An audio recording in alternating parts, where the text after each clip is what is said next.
Kisii County is located in the western part of Kenya and is situated to the southeast of Lake Victoria. Kisii County is bordered by 6 other counties, including Narok to the south, Migori to the west, Homa Bay County to the northwest, Kisumu to the north, Bomet to the southeast, and Nyamira County to the east.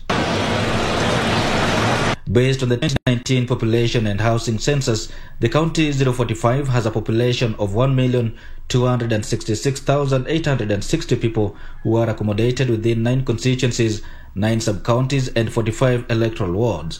About 546,000 of this population are registered voters. Ongwae James Omariba is the current governor of Kisii County. Ongwae is outgoing, having exhausted his term limit as stipulated in the 2010 constitution. The current senator and one representative are Professor Ongeri Samson Kegengo and Ongera Janet. The county 045 is known for its bananas, a clear indication that subsistence farming is the major economic mainstay and lifeline for majority of the populace. The county is also thriving on soapstone carving.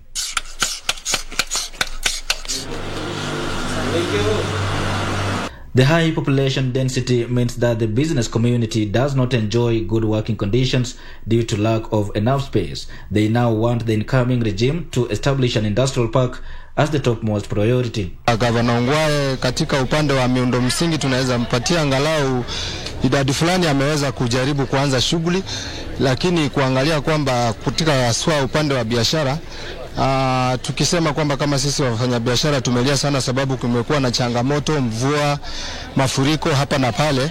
Kwa hivyo tungeomba pia wachuuzi wakiwa na mahali kama model business park iwe imejengwa hapa Kisii Town, inaweza saidia sana wafanyabiashara, ndipo waweze kuacha kuteseka, waweze kufanya biashara wakiwa wameridhika na pia waweze kupata ile turnover mzuri. Tunahitaji soko ambayo itatengenezwa kubwa, how disabilities mahali watakuwa wanaenda choo zao zenye ziko clean na wapewe mahali pazuri hata kupanda kwa magorofa. In the eyes of residents interviewed by Channel 1, Kisii as a county has made significant progress in lieu of the performance of the outgoing regime that has been on the wheels from the onset of devolution.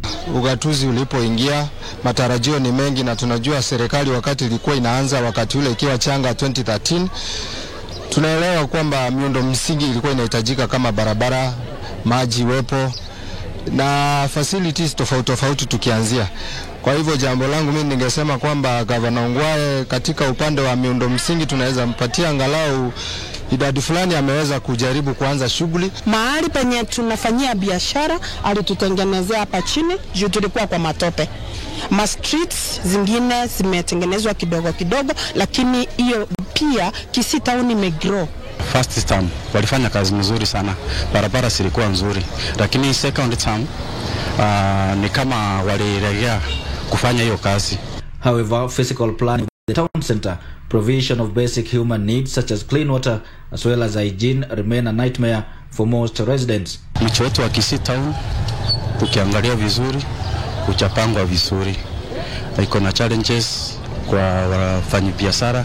Kisii Town parking iko na chamu mingi, so na expect wale wa viongozi wenye watakuja wapange town mzuri. Hawa magavana ambao wanakuja washughulikie shida zote, kwa sababu hatuna macho mahali tunaenda. Vile tuko hivi, hakuna mahali tunaenda, ni vile tu tunakimbia kwa manyumba za watu ndio tunaenda kutusaidia. Sehemu ya maji katika Kisii ni mbaya kabisa. Unapata mkokoteni inatoa maji kutoka hapa daraja moja, na maji iko Kigati, maji kubwa sana inatakikana kusupply Gusii, lakini ililetwa imekwisha, lakini hapa town hiyo maji ifanyiki. The incoming regime has also been tasked with setting aside a financial kitty for affordable loans for the special groups of the youth, women and people living with disabilities who would wish to try their hands on business. Tunahitaji washughulikie mambo ya mahali tutakuwa tunapata loans ambazo zitakuwa zinachukua faida kidogo yenye tutakuwa tunapata, tunafanyia biashara zetu. Kama wamama wenye wako hapa nje wanahitaji na wako na makampuni zao zenye wanahitaji kufanyia kazi, lakini hawana pesa mahali wanatoa ndio wafanyie kazi. Healthcare, early childhood education, infrastructure and public participation in the enactment of county policies are other considerations that the residents want the next regime to take into account. Alafu pia kuna changamoto, kuna hii single business permit.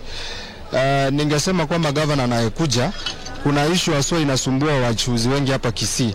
Business permit ilikuja kijiita kwamba ni single business permit, lakini later baadaye kumekuwa na license mingi hapa, distribution permit, kumekuwa na environment permit, na kuna permit zingine zimeletwa, na haswa kwanza hiyo environment haijaeleweka vizuri, hakuja kuwa na ile inaitwa public participation.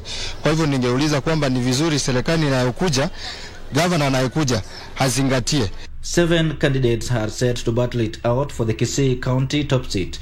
They include Dagoretti North Member of Parliament Simba Arati of ODM, former Cabinet Minister Chris Obure of Jubilee, and Senator Sam Ongeri of Democratic Action Party of Kenya. Also in the race are Nyaribari Masaba MP Ezekiel Mashogu, who is vying on a UDA ticket. Former South Mugirango Member of Parliament Manson Oyongo is vying on the Kenya National Congress Party ticket. Dr. Unchari Ratem of Usawa Party, and Bishop Josiah Biogo, who is vying as an independent candidate. Kisii County residents have set their priorities right. Being a county with the adequate amount of rainfall favorable for farming, the residents want the next regime to establish factories that can process their farm produce, not only to add value to their produce, but also to avert losses occasioned by lack of red market. For Prime Edition, I am Weekly.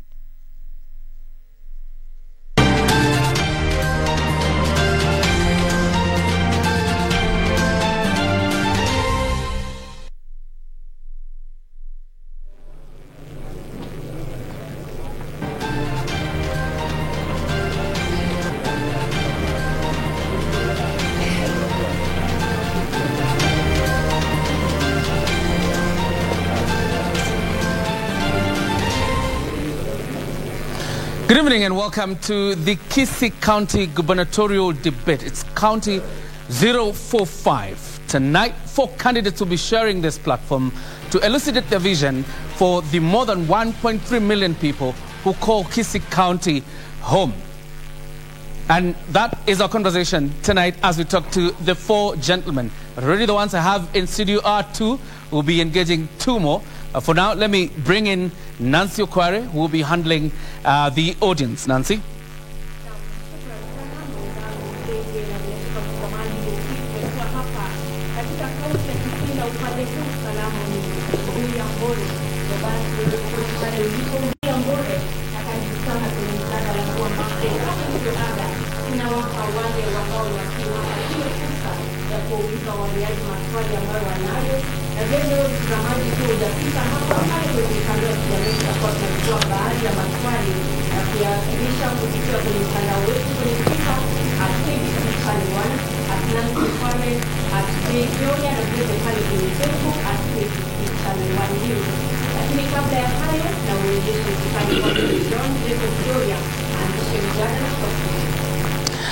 Thank you very much, Nancy Okware. It's time for us to begin our conversation. Let me state from the onset that there are 7 candidates in the Kisii gubernatorial race.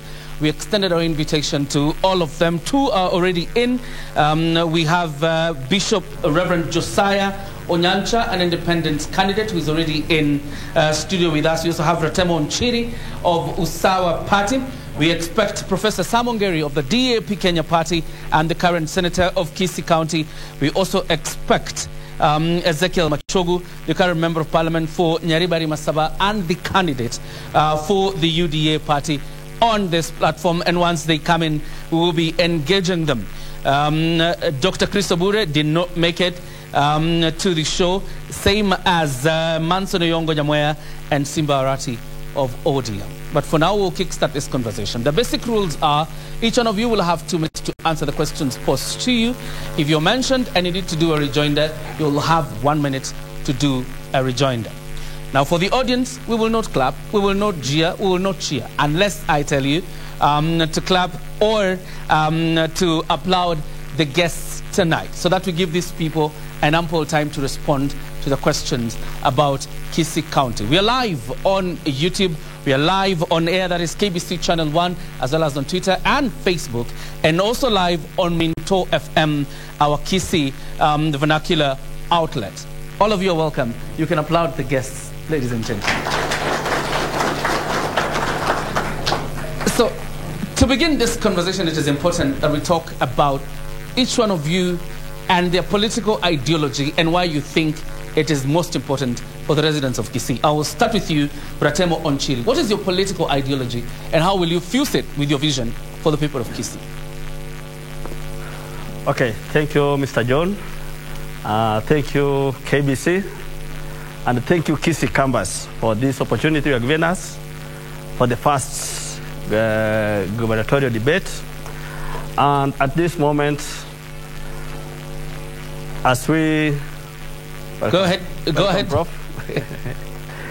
At this moment, actually, the 2 minutes you have given me, you have to take time, at least 30 seconds, to meditate upon the disaster, silent disaster in our kitchens, especially the price of maize, which is our staple food, has skyrocketed. For the first time, it's at 170 shillings. So let us take a moment of 30 seconds to meditate on that.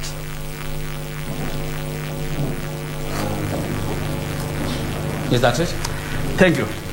By name, I'm called Dr. Nchira Temo, and I'm a veterinary surgeon by profession.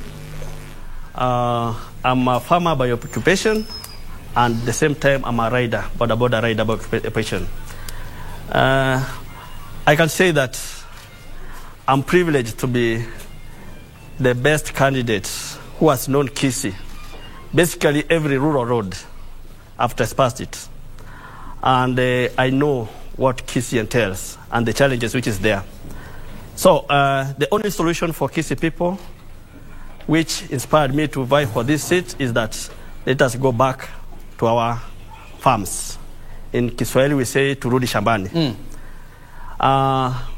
If we manage as Kisii County to increase the bonuses we have from currently the 3 bonus we are depending on to 5, that is tea, that is banana, that is milk, that is coffee.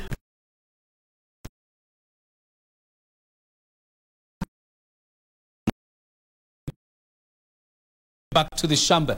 And I want to welcome Professor Sam Mungeri, the current senator for Kisii County, now running for governor on DAP Kenya party. We'll be engaging you, sir. You're very much welcome. Thank you. Of course, feel very much at home. Bishop, what is your political ideology as a man of the cloth, and why do you want to be governor for Kisii? Thank you. May I take this opportunity to thank ABC for giving us this golden opportunity to be heard by our beloved people of Kisii County. I have 5 main agenda that has made me to come for this seat, which is very important, of governor. My name is Emeritus Bishop Reverend Dr. Josiah Onyancha. After having worked as a teacher for the last 40 years to get to serving the church, I know a lot of my people and the problems of Kisii, because this is where I was born, this is where I'm living. I know a lot. I thank the government of Kenya for having me to serve in the Land National Land Commission, whereby I discovered a lot. So, if given the opportunity by my beloved people, I will return all illegally and illegally acquired land by the greedy members of Kisii community, because I cannot develop the county minus land. Land is very important. Number 2, The elderly people are suffering when I move around doing my pastoral work, including my mother who is a widow. He gets this little money from the government, but she has also tea, but she rarely enjoys that money. So I will put up, given the opportunity by my people, elderly homes for the elderly people, so that they can be cared for, taken care. I've traveled widely, and I know what I'm talking about. Number two, this crisis of youth unemployment in Kisii County, and I know it affects the entire nation. I will have a conversation with the youth, because the present youth don't listen like the youth of my time of 70s, 60s. When one finished the KHSC, Kenya's Junior Secondary Education, and he was just a teacher or a police officer. These days I'm having a lot of the youth in the town here with the PhD masters loitering the streets without unemployment. I will have a conversation with them and find a way forward. I know it is a difficulty, but I have tried to convince quite a good number to take this courses, these skilled courses like driving, computer and therapy, driving, and so on. Right. Myself, I'm a taxi driver as a bishop, and earning my pension if you come to Sakawa there. So the youth of this county, I will have a conversation with you. I've gone to school like you, and I would have to change your mentality. Thank you, Bishop. You have done your 2 minutes. We'll come back to you later. Let me engage Professor Sam Ongeri.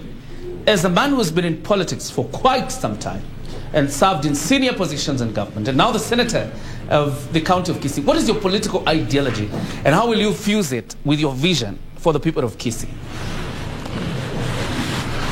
Thank you very much. First of all, let me thank the Almighty God for enabling me to travel from Nairobi, and I've arrived here safely. And let me also say right from the outset that leading a county, you are leading people. People who have various aspirations. And you need to understand what those aspirations are to be able to create a formidable and much more actionable policy that will drive your agenda. So what drives me in the first instance to seek for the position of governorship is the fact that we are a county that has plenty, and yet poverty is ravaging very many homes.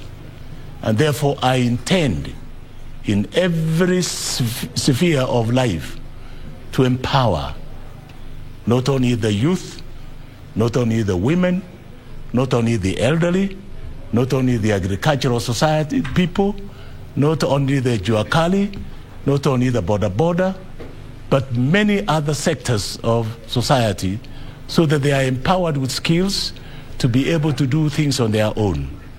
And I must say that one of the major elements that I intend to introduce in this place is our population dynamics do not favor us in terms of what we must be as a very forward-looking county.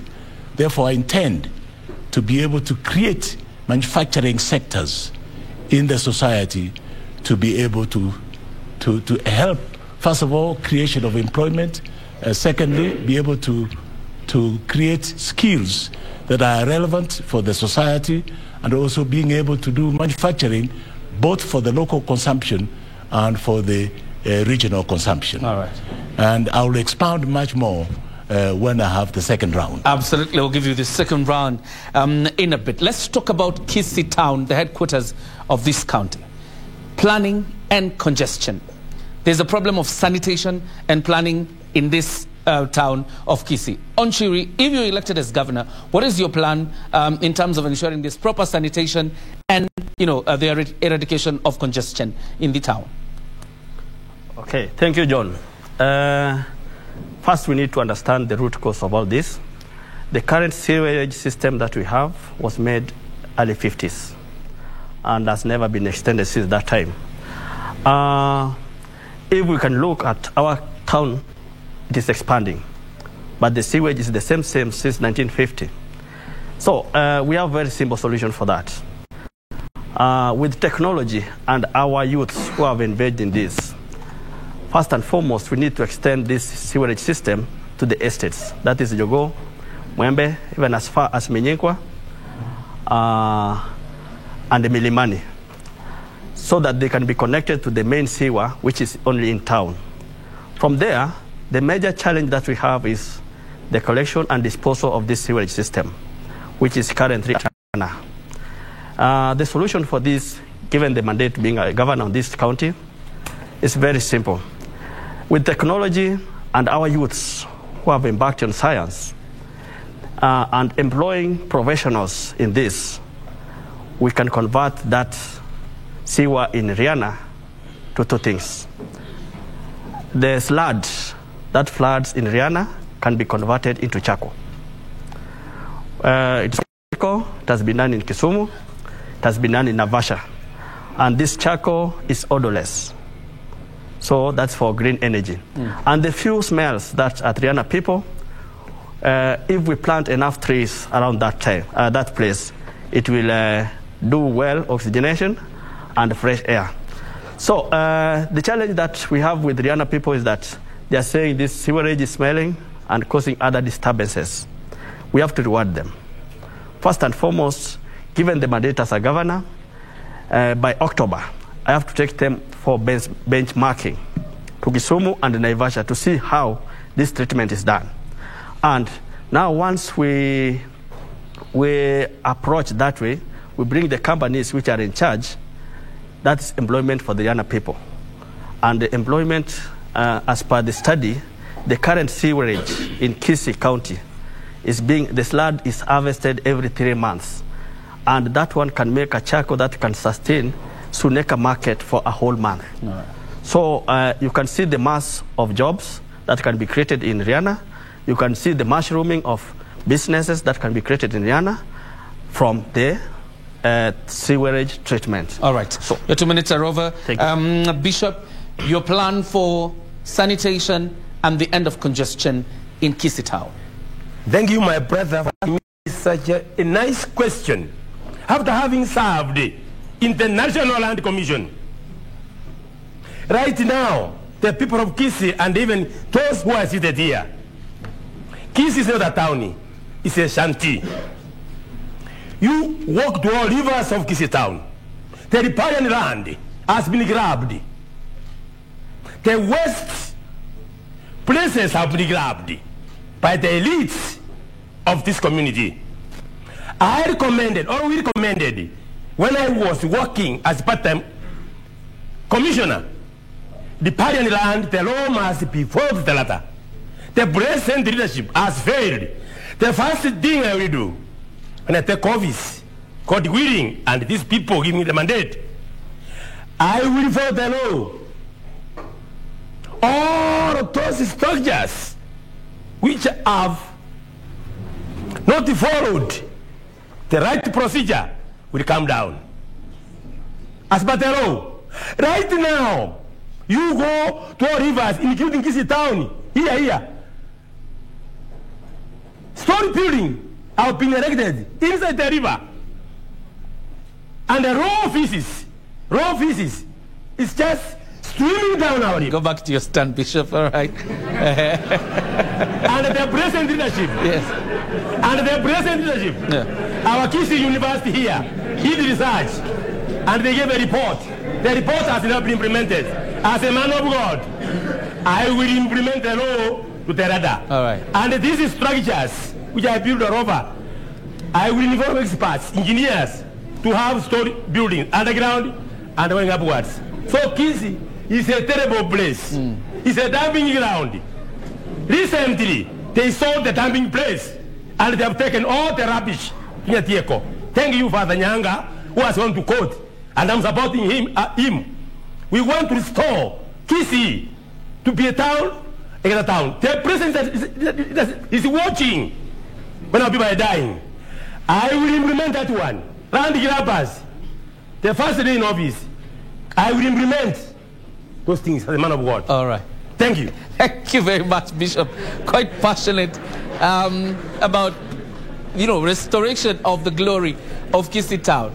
Senator, as you talk about your plan for sanitation and end of congestion in Kisii Town, quite an allegation that the elites of Kisii have decided to grab public land in this county.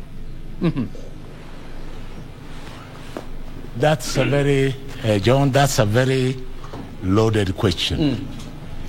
I've had a very extensive experience in dealing with land management issues when I was the ambassador for United Nations on environment, and I was able to not only negotiate conventions, but I was also able to negotiate environmental issues where water and sanitation is part and parcel of environmental issues. Secondly, when I was the ambassador for United Nations on Habitat, one of the things that I negotiated extensively before I joined to run for senatorship is the new urban agenda. And the new urban agenda is one that deals with the Afri-cities, and you could see one of the experiences that we see extensively in Kisumu when we had a conference there is that when you make what you call spatial planning, you are able to order not only the town like Kisii into a much more acceptable and much more valuable. In fact, you enhance the value of land. You enhance, it doesn't matter, people are scrambling for first line land. You can be able to order the town or the municipality now into a level where it can be able to accommodate people in a much more convenient way. And one of the most important elements that you need to deal with is the question of sanitation. And when you have proper sanitation, you attract investment for people to come and be able to put their investments and put their money there because they feel they are in a safe environment. And if you don't do that, and then you risk the element of turning the whole town into a slum. And this is the biggest headache, the biggest problem. Obviously, one has got to know how to treat the effluents, whether from the sludge that goes to Rihanna site or from the factories that may have been set up that are discharging the effluent to rivers which are toxic and therefore causing hazards for health. And some of these areas you need to examine them because they are environmental hazards that you need to deal with. And therefore, I have a wealth of experience that when I take the office, I'll then apply, first of all, the spatial planning, not only for the Kisii town, but for other urban centers like Ogembo, Nyamache, Nyamarambe, Marani, Suneka. They need to be properly planned so that when the development takes place in an orderly fashion. And that's the only way you can attract. First of all, it enhances the value for land. And secondly, it attracts the investments not only from the local investors, but also from the diaspora. Right. There's so much interest by the diaspora to invest in this county. But when they look at the provisions of health and sanitation being supplied, they are a bit not the standard they want to reach. Okay. And therefore it's my intention, having had a very expansive and very rich experience in these areas. I've negotiated the conventions, the new urban agenda, I've negotiated the climate change convention, I've negotiated the biodiversity convention, which again deals with natural biological agents. See, it's so extensive that I can take the whole day lecturing on what must be done. All right. But in brief, I intend to turn this town to a habitable position. Okay. Going through Kisii Town on Chiri, you meet a lot of traders in this town. And Kisii people are known to be hardworking, of course, being an agriculturally productive county. There's a question of access to credit facilities for the traders in Kisii County. How do you intend to address that? Okay, thank you, John. Kisii Town traders me being one of them. The point is that business has gone down. And the reason why business has gone down is that our clients have no money in their pockets. The economy is bad. As I told you earlier, my political ideology is to Rudi Shambani. Kisii is very rich in terms of land. And as you have put it, John, Kisii people were hardworking. And being hardworking, the only thing that we miss is that money out of the hard work that we have. So to improve businesses in Kisii town, before we look at the loans or credit facilities, let us look at our clients.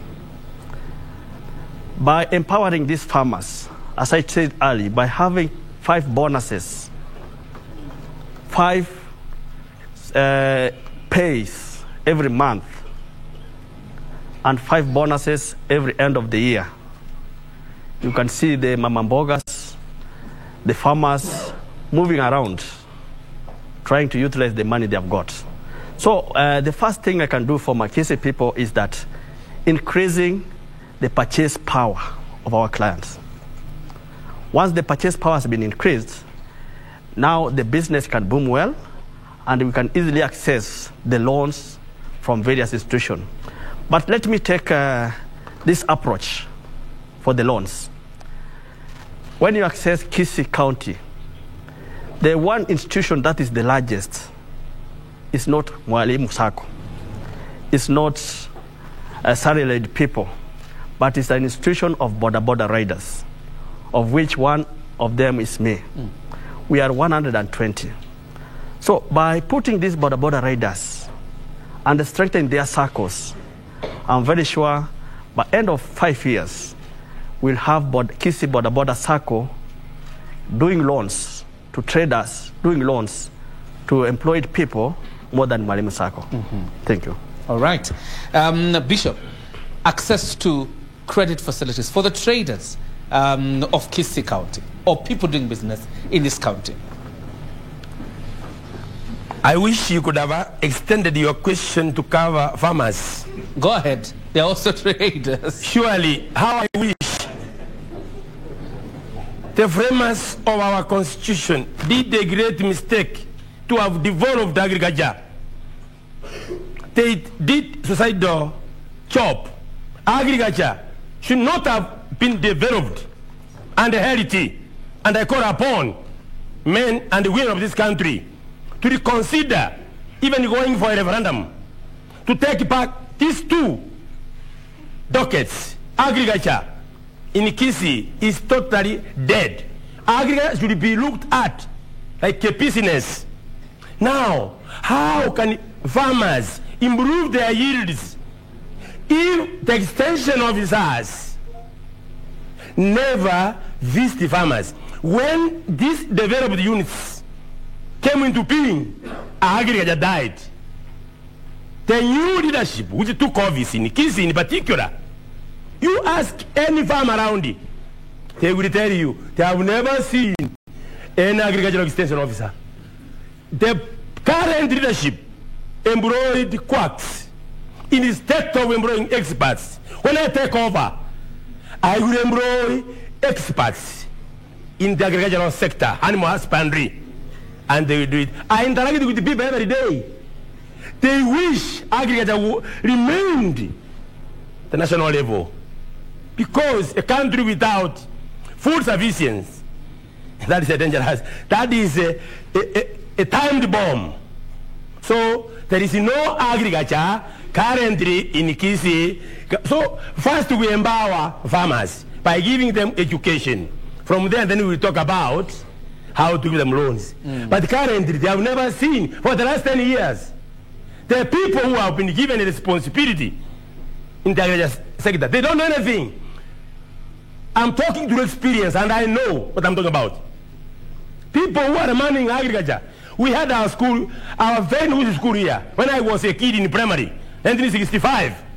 That school, ADC, we used to come there. It was wonderful. Animals were wonderful. but it is dead.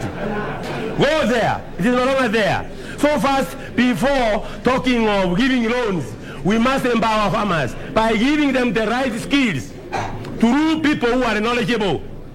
Don't give somebody with the mechanical knowledge to man agriculture docket. Okay. Like they are doing now in Kisii County. All right. It is terrible. Okay. It is terrible. How I wish these two dockets, Herity and agriculture, are taken back to the national government. All right. Thank you very much. And I'm sure we'll talk about value addition for agricultural products, and also health will also come up, and you'll tell us your plan for health in Kisii County. Yes. But Dr. Ongeri, Professor Ongeri, before you even speak about access to credit facilities for traders in this county, as a person who is guarding devolution in the Senate, you know, Bishop believes agriculture and health should not have been devolved. Probably 1 minute to respond to that, and then you talked about access to credit facilities. Well, obviously, he doesn't have the information, which is important and critical. Empowering people is not centralizing activities at the central level, because then people are devoid of any decision-making process.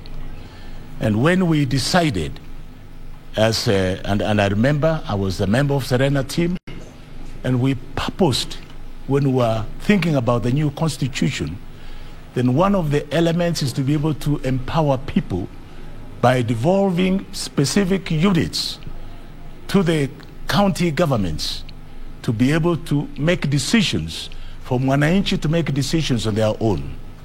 And I believe that was a wise decision, and Kenyans made that decision through a referendum. Why? Because today, if you look at all the 47 counties, you'll see there's been very remarkable development in terms of both agricultural development, in terms of health sector. The new units have been put up. The access, the community health workers have been able to reach people in their home states, but it could be done better when I come to power. All right. Talk about access to credit facilities now, before we talk about... In regards to access to credit, this is the missing link. That one of the most pestering issues is the question of both the traders, those who own certain various businesses, the manufacturing sector, accessing credit to be able to expand their businesses. And I think people must understand this access to places is what means, like in India, they had to create the banks, specific banks, which were tailored to be able to target certain low-income earning groups to create enterprises and to create jobs for those low-income groups, and giving them the capacity to earn much more. You know, if you access people credit and they are able to utilize it well, it will be very useful for them. Like I intend, my colleague here, who is in the border, one of the things that I'll do is to be able to effectively be able to access them from very, very credible resources that they can be able to grow. And instead of hand-to-mouth earnings that they're having today, they can stand on their own and be able to move like honorable members of society. And therefore, credit is not only being administered by the county government. This is a function that you need to be able to do collaborative efforts with the national governments and other external agencies and other banks to be able to work out a program that is suitable for traders, for farmers, for micro enterprises, for those who are doing technology work, ICT. It's just a very expansive area. And therefore, one needs to sit down, do a proper annual development plan, do the CIDP, the County Integrated Development Plan for 5 years, which I intend to do as soon as I get in the office, then do the annual development plan. Right. And one of those plans will factor in access to credit. Okay. All right, thank you, Professor Sam Ongeri. When we come back, we will be talking about bananas, the vegetables, the tea, the avocados that come from Kisii County. What is your plan for farmers in terms of ensuring that they reap the maximum from what they're farming in their farms? But for now, we're taking a short breather. We'll be back. But of course, we can applaud the three gentlemen for a fantastic job in their arguments and in their submissions. You're watching KBC Channel 1. The hashtag is Kisii Decides. Continue tweeting and asking your questions. The three gentlemen will be responding to them. Don't go too far.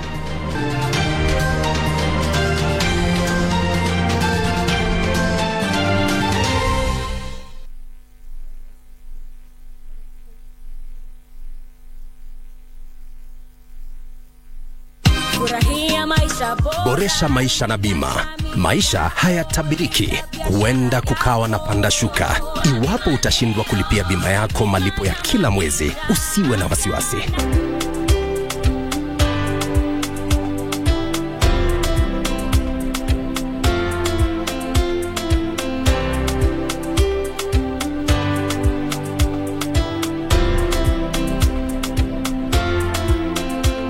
Pata bima ili kuhakikisha yote yatakuwa sawa.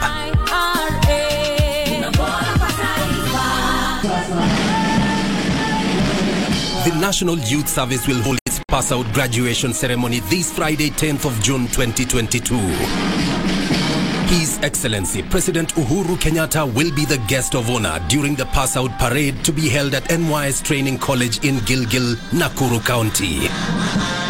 Follow the proceedings live on KBC Channel 1 this Friday from 9 a.m. NYS, go on, be great.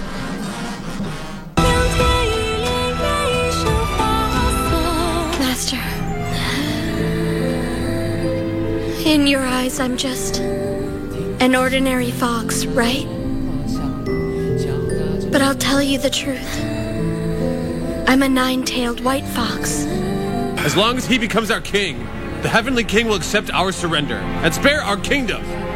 You dare collude with the Celestials? No matter what happens, I'll be here. My king, do trust me. Why is this young man so rude and disagreeable? For us who live here in the heavens, some are agreeable. Some of them are not. Don't be silly. I'm the only one of my brothers to marry. Samuel and Jason remain single. So you're the only woman. Of course.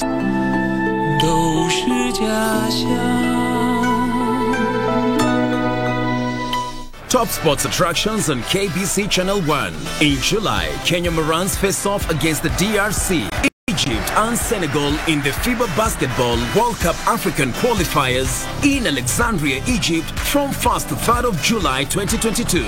Also in July, Kenya plays South Africa in Rugby League test matches in Nairobi with a return fixture set for October. Still in July, watch the World Athletic Championships from 15th to 24th July live from Oregon, USA as Kenyan athletes seek glory. Followed by the 22nd Commonwealth Games from 28th July to 8th August live from Birmingham, England.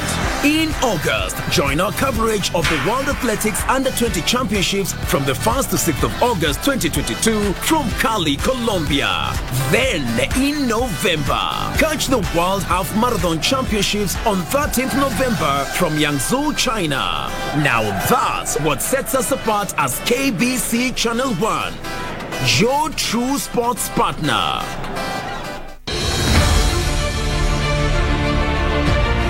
Rais Uhuru Kenyatta aliahidi kujenga kilomita 10,000 za barabara katika kila pembe ya taifa hili. I looked at a nation whose potential was being limited by road connectivity and vowed to open up Kenya to ourselves and also to the world. Ahadi hii ya Rais Kenyatta imetimia. Hapo mbeleni hakuna lami, tunaenda corrugation kwa lori paka Isiolo na saa hii paka Moyale, wacha Marsabit paka Moyale. Tumekula matunda ya Kenya. Tulikuwa tunaenda hospitali, tunabebea watoto wa Mkongo, tunapeleka paka Kapenguria. Wakati hii barabara ilifika, tumepata raha sana.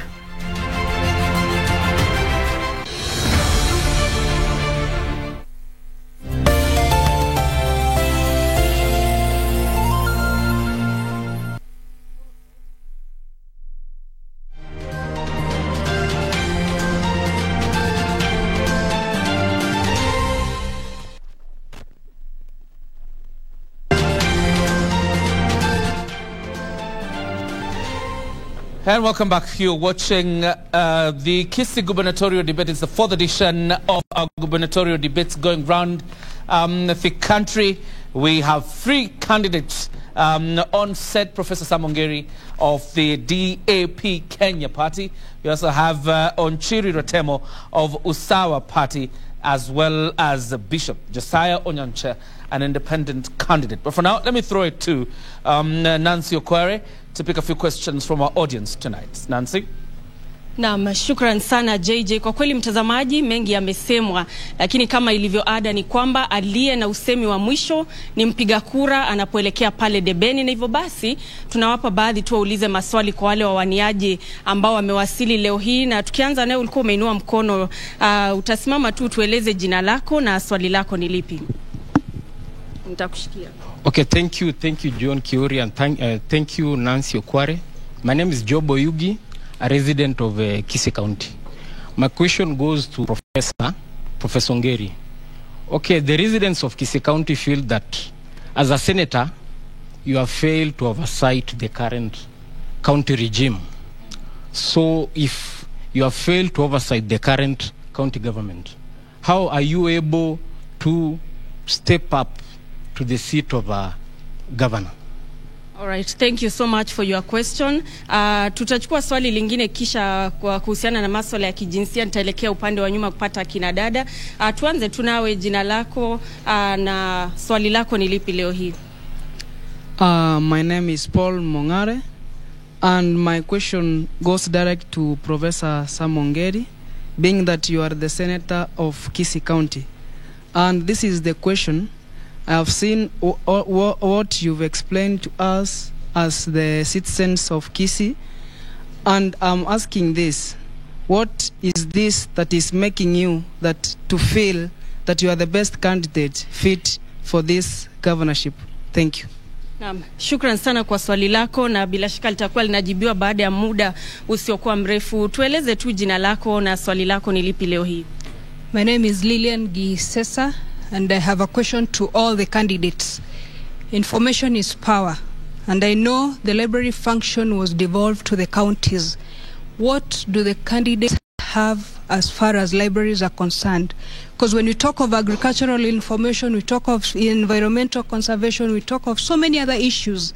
Libraries as impartial spaces of information provision play a very important role, and I know currently they are under the devolved governments. I just want to know what their plans are for the libraries in the county.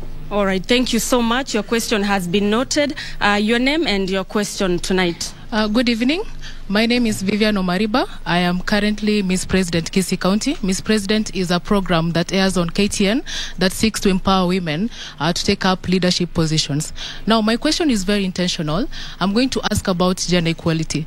As part of achieving SDG 5, and Kenya's Constitution Article 27(8) on the affirmative action, I want to know, what will your government do in terms of empowering women to take part in leadership? Actually, inside here, if you see, if what is here is a statistic to go by, there are only a handful of women who are taking part in public participation. So what will set you apart as governor to empower the Kisii women to take part in leadership? Because we are lagging behind. If you see our neighbors in Rift Valley, Mount Kenya, Western, these other counties, they are taking part, the women are taking part in leadership. Actually, all our 6 aspirants of Kisii County are all men. What about the women? What are you going to do about that? Thank you. Thank you so much for your question. And before I hand it back to John Kioria, there is a question on Twitter by Momanyi, who is asking, ask the candidates what's their plan on working with MCAs and other leaders cohesively. JJ. All right, quite huge questions there. Professor Ongeri, you take the hit. 2 questions for you. 1, this president feels you have failed to oversight the current county government. Why do you think you are best to be the next governor? I don't know how you determine failure.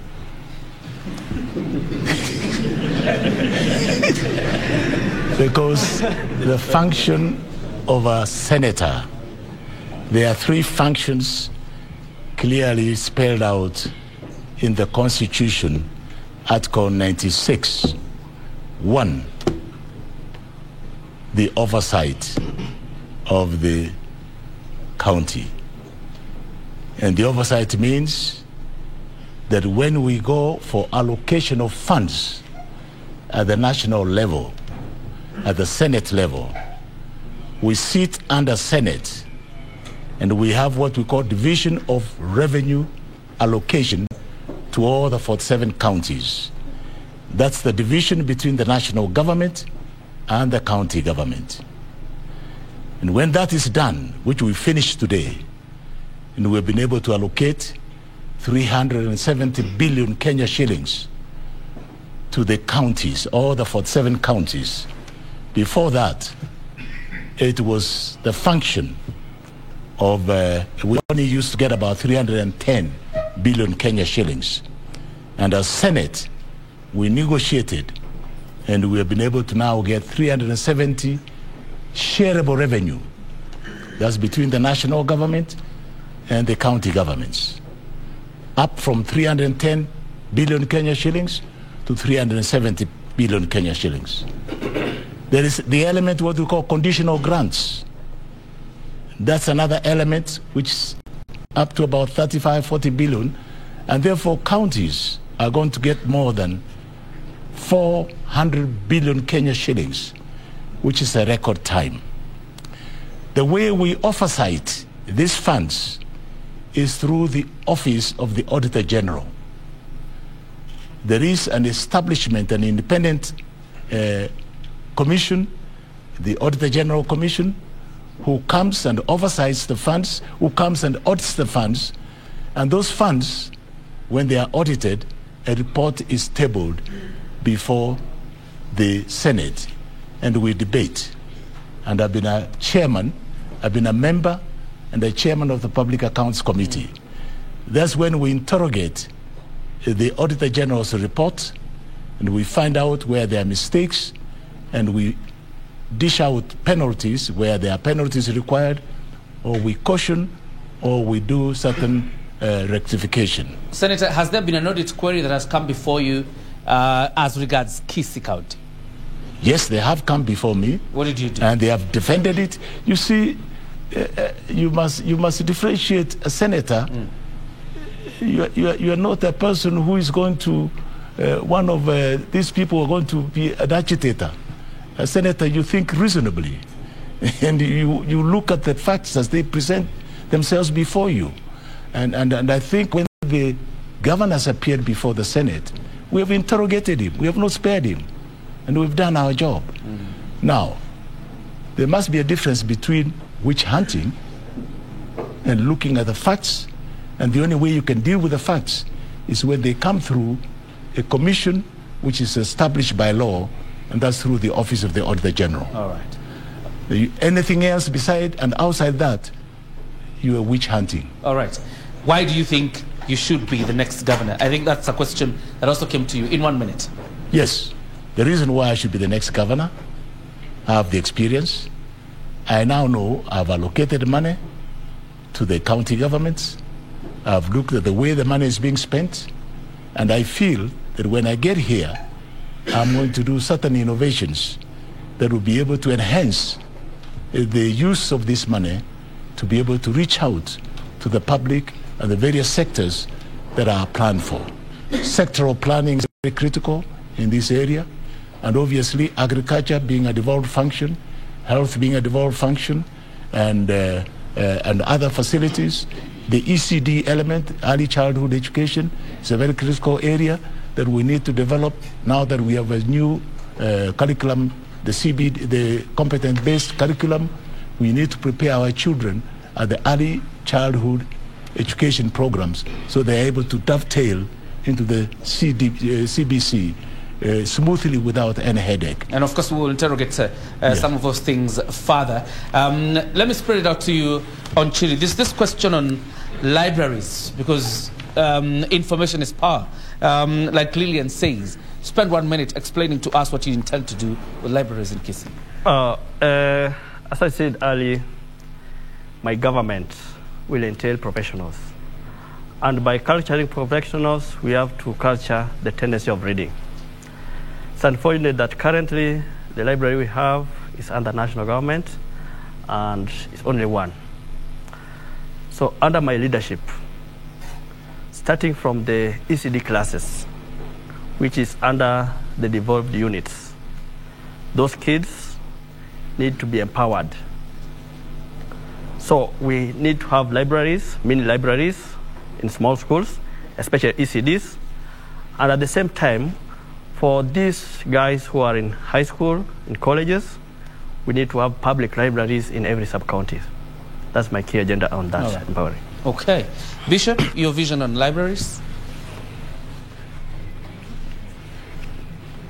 My brother, I'm living in this county, and I'm professionally trained teacher with the masters in educational management and administration. In fact, when I see what is happening in my county, Kisii, I feel like crying.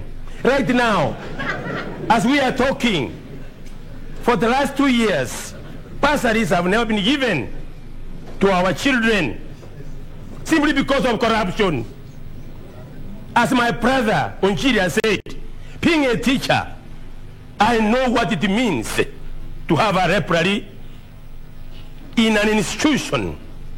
So, as a governor, to me that's very simple.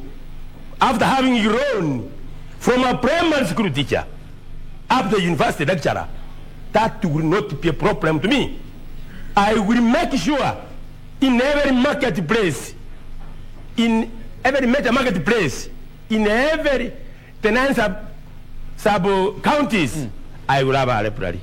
I've been a teacher, retired, I've never earned $1 million. Part of my salary, which I really wish for $1 million, in fact, I will even realize I have of it to put up libraries in these marketplaces.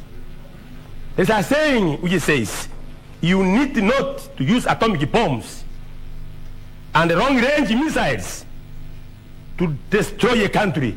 Only lower the standards of education and allow teaching and examination. That country is finished. Let me not say much. Okay. I beseech my people of Kisii County, give me an opportunity. I'm not just a reverend. I'm a trained teacher, properly trained. And I know what I'm talking. Right. I've taught education in this university. Okay.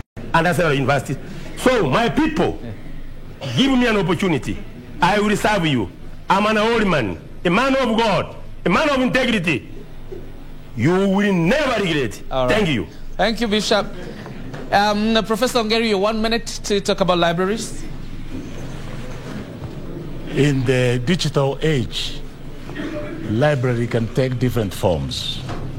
I believe some may be thinking of a physical library, but you can't be able to store materials in the digital form.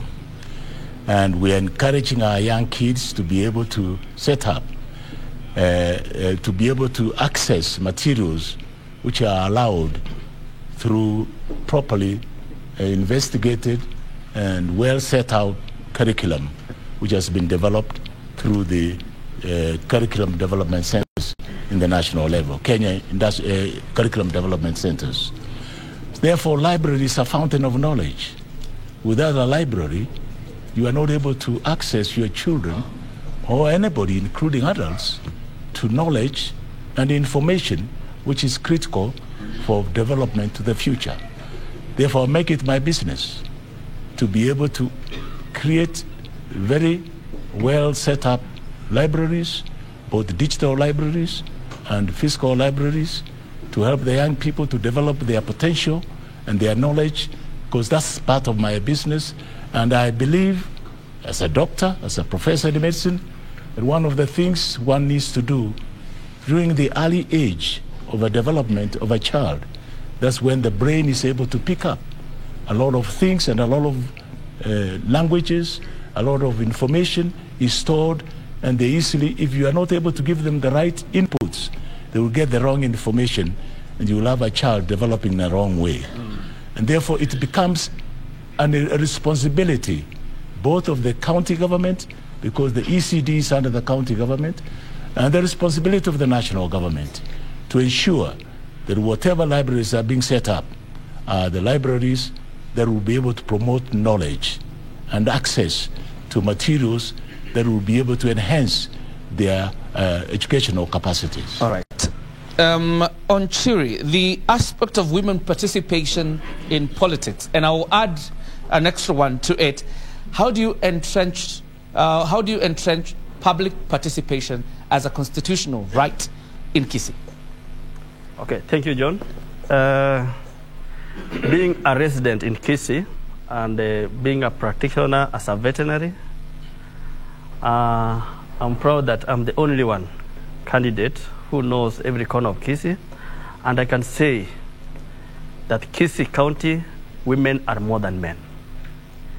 In Kisii County, we have left our young men going to search for employment elsewhere, leaving back women hustling with farming. So as a governor, I will not only do the 30% gender rule, I will do it 50. Because we are lucky enough, as you put it, John, Kisii people are industrious. We are educated. So in any opportunity, either leadership or employment, we set aside those ratios, 50-50. And in those ratios, we have to set that equally every sub-county. So in my leadership, expect a government with 50% women and 50% men. Thank you. Constitutional. That is public participation as a constitutional right, very quickly? Yes, thank you. I've done that before, and especially in the widows. In my door-to-door, day-to-day duties as a veterinary, and as I've told you that most of the people we encounter at home, they're the women. And I've tried to put them together and to teach them, because this is what they lack, about public participation. And it's their right. And as a governor, that right we have to give them. Okay. Yeah. Bishop, women participation. Your 1 minute as you talk about also public participation. I really feel disappointed. I love women naturally. I love women and the youth. When I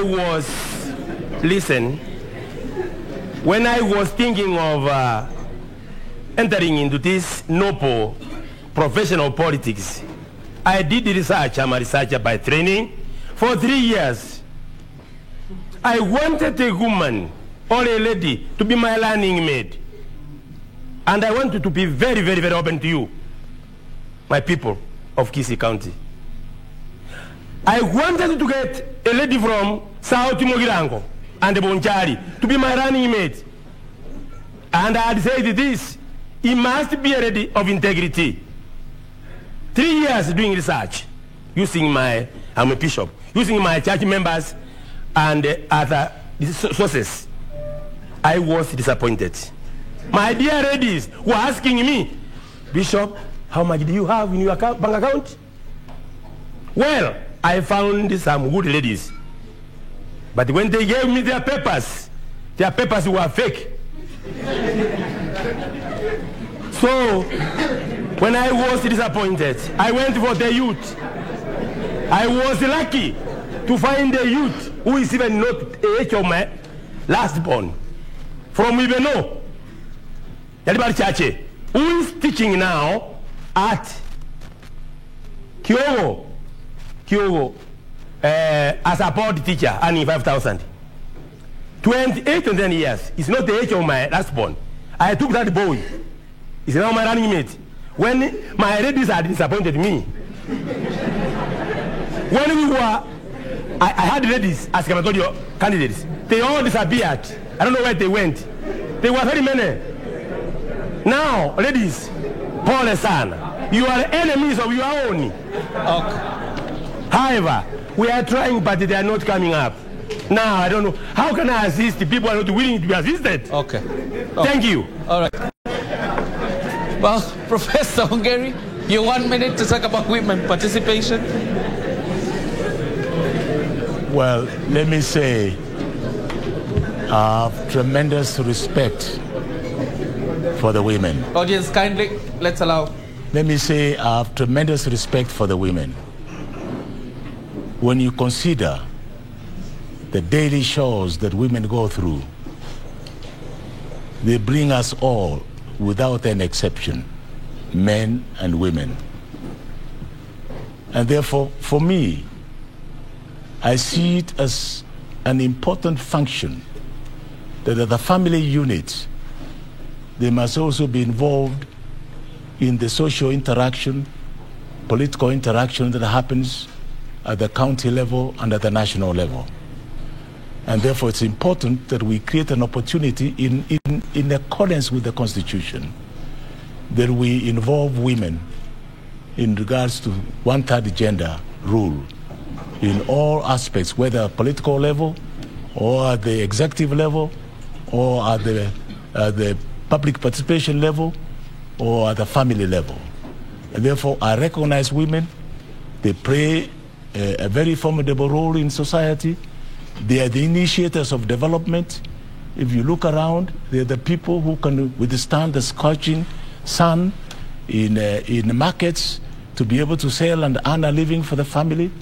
And these are the people who must be heavily supported.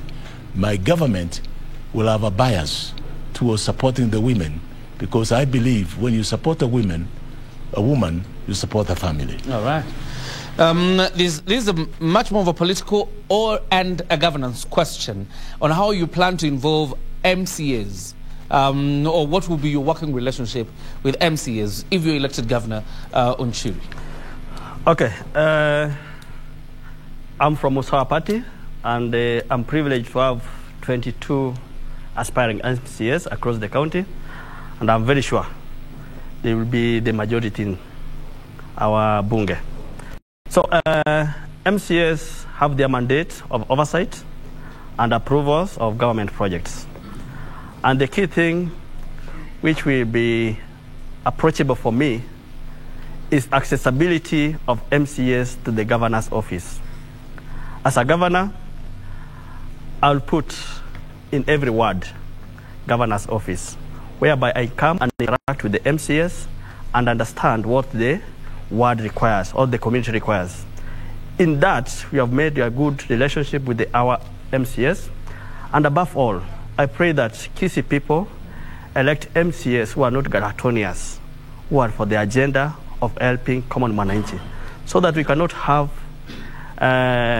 issues like currently we have a donor who is trying to give something to Magena Market, and the MCAs demanding some bribes to approve that. By having good relationship with them and reaching to them, it's easy to ensure that things move slow to effect my agendas. All right. Bishop, when you talk about a good relationship with MCAs, in most cases and in many counties, it has been about the governor yielding to the demands of MCAs, either corruptly or otherwise. What will be your relationship with MCAs? Thank you very much. As a man on the ground, right now, I have a very good working relationship with all MCAs and MPs, especially, MCAs from, I don't want to mention their names here, from Gitutu, Chache Note. They know the MCA who is an independent candidate. Please give that young man a chance. From South Mogirango, Tabaka, I've got a very good working relationship with that boy. It's a young man. And many other places. They even helped me to get the required, as you know, independent candidacy. We were required, it's very wrong, to submit IDs. They were going through the night looking for. I got 3,000 IDs. So my relationship with these independent people who are MCA, who were denied party ticket, it is very cordial. And I know as a governor, I would achieve very little if I'm not supported by these people. So currently, they know where they are. Ubasi everywhere, Machoge. I'm with them. Even how I'm talking right now, they know. In fact, they helped me to get the ID at night. Listening to you, Bishop, are you saying once you're elected governor, you only work with independent MCAs? Not really. Yes. Not really. I've said right now, the majority of people in Kisii, MCAs, are independent. That one does not mean I will segregate. No. I'm saying, in order to achieve my objectives, I must work with everybody. The way I'm seeing right now in Kisii, I'm very sure 90% will be independent. Okay. I've heard what people are saying. Because good people were denied the chance. People were just being handed party tickets. Because it's your girlfriend, it's your boyfriend, it's your... That's quite an allegation. That's got an allegation to make, and nobody can substantiate that, Bishop. Audience, kindly, audience, we agreed. All right. Professor Ongeri, your 1 minute, and I'm sure within your 5 years as senator for Kisii County, you have encountered this unhealthy relationship between the governor and MCAs, and it always results out of corruption. If you're elected governor in Kisii, how do you plan to work with MCAs? Obviously, without having to involve, money coming from the exchequer to fund the demands of the MCAs. There are three roles for the MCAs. The role of oversight, to oversight my executive function through my CECs at the county level. That's one role. The second role is protect the interests of the county. And the third role is legislation in the county. And therefore, as a governor, I must learn to balance these interests without necessarily trying to influence them in oversighting the business of the county. It is also through them, once they pass the budgets in the county government, the implementation of some of those budgets in their wards, in their respective 45 wards, will be carried out through the oversight of the MCAs. Therefore, they have a vital role in ensuring that the budget they pass in the county assembly, which is being implemented by the executive, goes to the Mwananchi, reaching out to the common Mwananchi. And that was the purpose of the Constitution. After all, when we talked about devolution, it was meant that people at the grassroots must feel the impact of government, whether you are talking of a national government or you are talking of a county government. Therefore, my responsibility is to be able to balance out the interests of the wards, and where they come from, and the level of developments that must go to that ward, and how the budgets that are being passed by the county assembly, which have been generated by my executive government, they will be able to ensure that the oversight of those funds are being put into proper use in accordance with the annual development plan. All right. Before I hand it to Nancy Okware, was some feedback from social media. You've all touched about the aspect of agriculture. But I would want to know, Onchiri, if you're elected governor, what you plan to do to empower farmers in the county of Kisii? And the question being, are they getting value for the products they're getting out of their farms? Okay. Mr. John, for agriculture, I'm a veterinary by profession. And I've practiced in Kisii County for the past 15 years. That's why my political ideology is to Rudi Shambani. This is the only place that you can touch Kisii and solve all the problems. I appreciate the work my immediate former governor, Ongwae. He has done a good work in health. He's not a former governor, he's the current governor. Okay, thank you. Now, he has done a good job in health. For me, I'll leave a legacy of doing a good job in agriculture. And Dr. Nchiri will be remembered forever to have improved agriculture. So let us go to the program. As our party, our model is called household economic model. We look at the households and empower the households so that they can generate something in their pocket. As you have asked, do they get value for what they do? No. Currently, farmers are frustrated.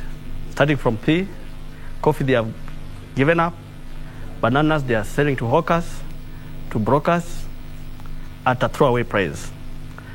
So under my leadership, as I said, I'll add the salaries to the local mwananchi into 5. Let us go one by one. Very quickly. Very quickly. Starting with banana. Banana being the signature of Kisii County.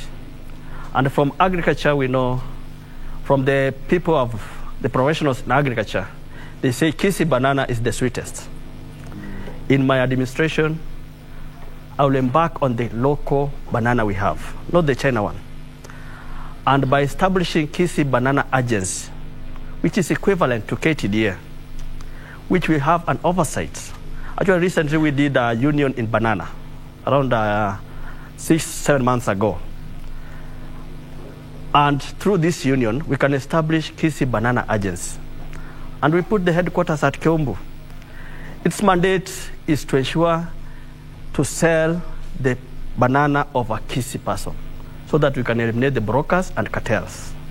So that the old mama there cuts this bunch of banana, takes it to the local buying center. And the weighing, that's the key thing, weighing the banana so that we can pay as per the kilos is applied. And I will put the minimum price for every commodity as a county. And for banana, it's 20 shillings per kilo. And by giving the small lands we have, we will not do plantations. Just go to the homestead, across there, before the main shamba, put 10 bunches of banana. Once you put 10 plants of banana, as per the professionals in that, it can yield around 150 kilos of banana per month. Doing it at 20 shillings, that is 3,000 shillings. That is household economic model. All right. So every month, apart from the 2,000 of tea, it will add 3,000 of banana. Let us go, and you can see we need a lot of employment. Tunaizo magari, we have drivers, we have accountants who are processing all this, and that's creation of job employment opportunities. Your 2 minutes are over. No, that's my key agenda. Very quickly. Going to dairy. Dairy, as we speak now, that's why I'm a professional. Kisii County, we are running at a loss of 40 million every day to the dairy sector. Actually, if we expose that, all of us will have avoided that sector. Currently, fodder is very high. A cow consumes around 400 shillings per day, and it produces 300 shillings per day. We have a total of 200,000 cows in Kisii County. So you can do the maths and get the 40 million. Okay. In my government, I will ensure through my household economic model, every household must have a cow. A cow, a standard cow, which produces 10,000 shillings through milk. And by subsidized fodder, from every village, we create silos so that we can reduce the price from 400 to 200. Okay. So that the farmer can get the value for his money. Let me finish this. So we have had 2,000 of tea, 3,000 of banana, 10,000 of dairy. Finishing with, we need to do value addition, and we have a good roasting center of coffee in Suneka or Bonchari. We have to empower those people and bring up those kahawa so that we can make locally our kahawa here. Fantastic. Thank you. Thank you, Nchiri. Before I engage Bishop, Nancy Okwara, what do you have? Yes, thank you so much, JJ. We do have a number of questions on our Twitter page, that is at KBC Channel 1, at Nancy Okwara, and of course at J Kioria. Remember that the hashtag to use is Kisii Decides. We have Sarah Nyabuto who wants to know, please ask Senator how he intends to deal with ethnicity and recruitment based on who you know and whose child you are. We also have Brian Beke who says, what plans do they have for the Kisii artists? Daniel Mukromen says, a month living in Kisii as a recent resident, I've been grappling with the traffic jams and what seems to be unregulated border sector affecting ease of movement within Kisii town. I'd be happy to hear proposals on how to solve the transport impasse in Kisii. We also have Vincent Achochi. He says, to all the aspirants, what's their take on matters education?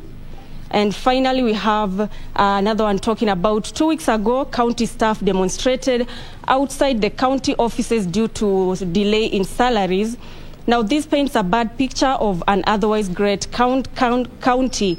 I'm yet to hear any gubernatorial candidate address payment of wages and salaries to county staff, as well as oversight by the senator. JJ, that's all we have from our social media platforms. All right, and we'll be taking up some of his questions. But on the aspect of agriculture, Bishop, you have your 2 minutes. Thank you, my brother. I live in Kisii and I eat bananas. You go to Keumbu, that big banana, it is sold at 200 shillings, 300 shillings. Go to Mogonga, go to Suneka. Our farmers are really crying. The present leadership, I really wonder how their priorities are. They are upside down. Imagine somebody putting up a factory without first having materials. The present leadership has totally failed our people.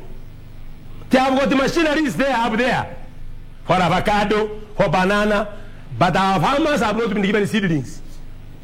How do we expect to uplift the farmers?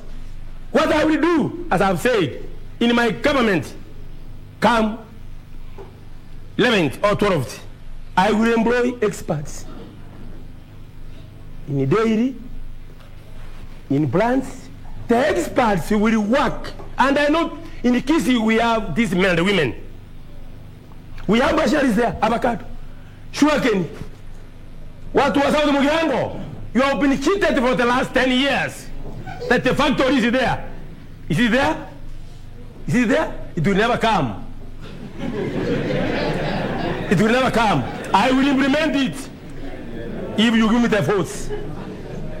Using the knowledge of experts. Not me. I will be a supervisor. Our farmers are failed by our own leaders. My leadership will ensure that whoever is in charge in our docket is a man who has knowledge in that field. How do you take somebody who did, I don't know what, like my professor there, if you put the professor in the docket of health, he will do excellent. If you put Onyanja in the docket of education and the social services, he will do wonders. But what's happening here? I have documented evidence. People are given dockets, they don't know what to do. So they are our farmers. I wish those old days, national government, the way it was working, it was terrible. Artificial insemination, people are moving around, extension officers who are advising our farmers. Those things, I don't know where they went. The coming of devolution. I will use the expertise that we have. Thank you. Welcome. Welcome. Your 2 minutes, Dan. Thank you, Bishop. Professor Samongeri, your vision for agriculture in the county of Kisii. I have an economic model. Create incubation centers. Within that incubation centers at every ward, you will have agribusinesses, you will have trading services, you will have ICT, and you will have a manufacturing sector. For today, I'll deal with the agribusinesses. One of the things that is a waste, we can create tremendous wealth in this county is the banana aspect of it. The banana, you can get 7 products out of the banana. We have not exploited it, and therefore my business, when I get to become the governor of this county, is to be able to create the agribusinesses supported by national promotion centers internationally and locally and nationally to be able to enhance the value of one of the primary products of this country, of this county, which is the banana. You can get anything from crisps to 7 products, in fact 9 products out of the banana. So what do? Create cold storages instead of selling the whole bulk of banana, where they will go for grading, where they will also go for price tagging, so the farmer doesn't become a victim of the middleman. The people who come in and they just look at your banana, they say if you don't sell it today, it's a waste. Avocado, it's a very painful experience when you see the mothers standing on the roadside wasting their avocado for 2 shillings, 1 shilling, 50 cents sometimes, because it's rotten. Avocado in European countries is about $2 to $3. So what will I do? I'll create cold storages where the avocado will be harvested, will be graded, they will be then put in various grades, grade 1, grade 2, grade 3, and that as a premium price. Some will be for local consumption, some for the domestic market in Kenya, others for regional market, others for exports. What does that happen? It enhances the value and the economic power of the farmer. Dairy farming, it will create, every homestead must have a farming, a cow. First of all, to be able to get enough milk for children who can grow in a healthy environment. And by that, I will also be promoting health standards, because if you have a healthy child, the disease burden will be lower, and therefore the expenses to go to the hospitals will be lowered. Okay. That's how I intend to empower this community to be ebullient and to be able to move around with the money in their pockets, not by being dodged by various hawkers around who come from Nairobi and other places and they squander away the wealth of the nation. All right. The wealth and the strength of this county is going to be in agriculture. Okay.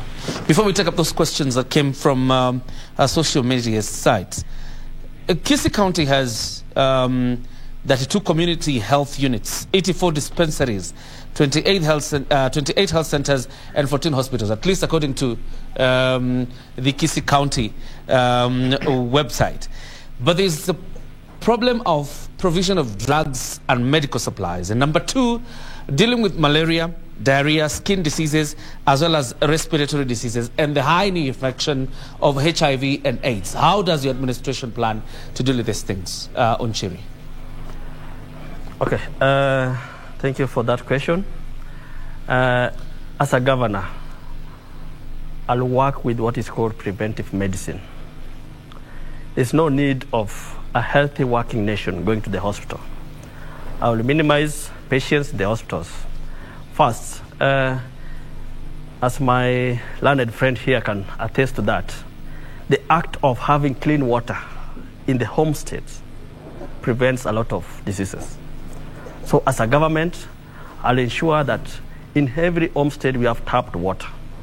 And it's very unfortunate that the springs that most of us people depend on, they are contaminated, not because of our making, but because of the small sizes. We have latrines across there. The water table is contaminated. So most of the springs in Kisii County are contaminated. So they are the major cause of the waterborne diseases. So by ensuring that every spring we treat the water and pump it uphill and flow with gravity to every homestead, it will assist in the reduction of diseases. At the same time, no more patients to the hospital. At the same time, availability will be available of drugs. And very conscious enough is that we have a culture of going to the river to fetch water by young girls. At that note, we reduce a lot of pregnancies, early teen pregnancies, by having water at the homesteads. Another thing, exercise. By engaging Kisii community in those 5 key activities, this man or this woman we'll do a love exercise which will chase away diseases. And above all, by eating well, milk in every homestead, that's a healthy nation.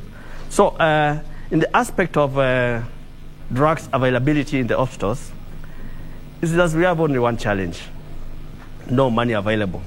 I see every other time budget being passed, money allocation for health. But for example, our KTRH here, the money to buy drugs comes from the money that Mama gives 20 bob, the collection from the hospital. We have never pumped, as a government, money to the hospital. And the infrastructure in the hospitals are done by NGOs or donors. So if we put aside money for the hospitals, we do with KEMSA, pay in advance very well, we'll have enough drugs and avoid the side road pharmacies. All right. Yeah. Bishop, your 2 minutes in terms of the provision of healthcare in Kisii. My brother, as I had said earlier, and I will continue saying, we did a mistake by devolving health and agriculture. Kisii level 5, level 6. I hear they call it level 5, 6. In fact, I will never advise our people to go there. Even they don't go there. There are no drugs. There are no drugs. Kisii level 5. The mortuary is of international standard. The mortuary we have in Kisii, you can even eat the food inside there. But you cannot get even Banado. I used to go there. God has blessed me so much. Go there. You have this NHF card. You are told the machines are not working. Imagine a river hospital telling you to go to Woodika. Emma, these private hospitals. I really wonder. It is because of corruption.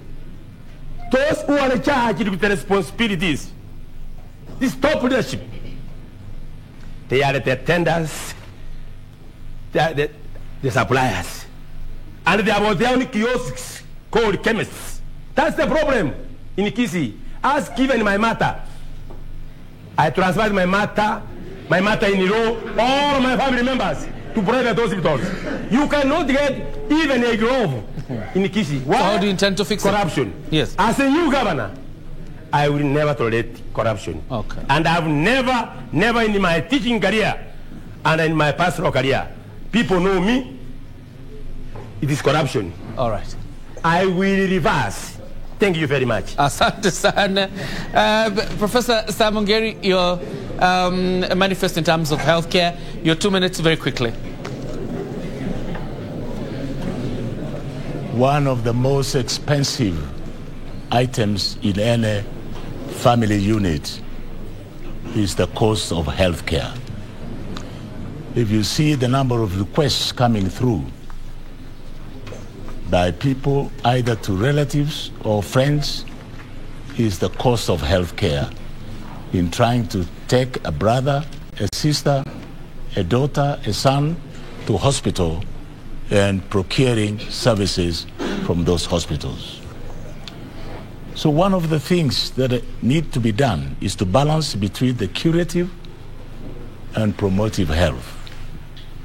Curative health has the element of costing so much money, and therefore it may deplete the budgets that you may have set up, hence occasioning the lack of drugs in some of the health facilities that are available. So one of the things that I will need to do as a governor is to ensure that the promotion of health care, health sanitation, public health in every unit, in every village is taken care of, because then that will reduce what you call preventive diseases. Diarrhea need not be a problem if you have water and sanitation, proper sanitation. You don't have to get these basic infections that you can clear. Malaria is preventable if you have mosquito-treated nets in the home and they are being provided for during the rainy seasons like now. These are preventable situations. And when you do so, you reduce the health cost by almost 50%. What is left as curative, then you deal with the problems of procurement. All right. Where there are procurement, there may be flaws in procurement, because if you have a properly set up budget for procurement of drugs, and these drugs are properly procured, and they reach, and the distribution, procurement's one level, and the distribution of those drugs to health units is another level. All right. So these are the twin areas that you must pursue rigorously to ensure that people receive the package that they are required to receive. All right, I'm running out of time, and some of his questions I can't take them up, but for a minute, each one of you, for a minute. There's a question of clanism and something called Ogosera handouts. The candidates campaigning in this county are promoting clanism and this Ogosera. 1 minute. It's very unfortunate. My professor doesn't know Ogosera is just giving handouts of 100 shillings or 50 shillings to bribe the voters to vote for you, Prof. Now, this is what has made us slag behind, and is the root cause of corruption. And I'm sorry to say that some of my competitors are encouraging that, and they are using that as their major agenda. It's unfortunate that that's why possibly they didn't come, I don't know. All right. For me, I believe that you vote for me, you give me the job, I do for you the work. Okay. Otherwise, if I bribe you, that money I used to bribe, I have to recover it. So my fellow competitors who are doing the same, as voters, be assured that they will recover mercifully. That is the root cause of corruption. Yeah. Unfortunately, I'm told the rest of you will not have a response to that question. Fortunately, time is up and we need to wind up. So thank you very much. Bishop, thank you very much. Onchiri Ratemo, as well as Professor Sam Ongeri, and we wish you all the best in your ambitions. In about 61 days to come, all of you will go to the ballot. May the best candidate win. And thank you very much for turning up tonight. Thank you very much, our audience, again, for gracing the debate. You can clap for yourself as well as appreciate the three gentlemen who came for the debate. My name is John Jacob Curie on behalf of the production crew as well as Nancy Okwere. Have yourself a good night, and thank you for watching the Kisii gubernatorial debate.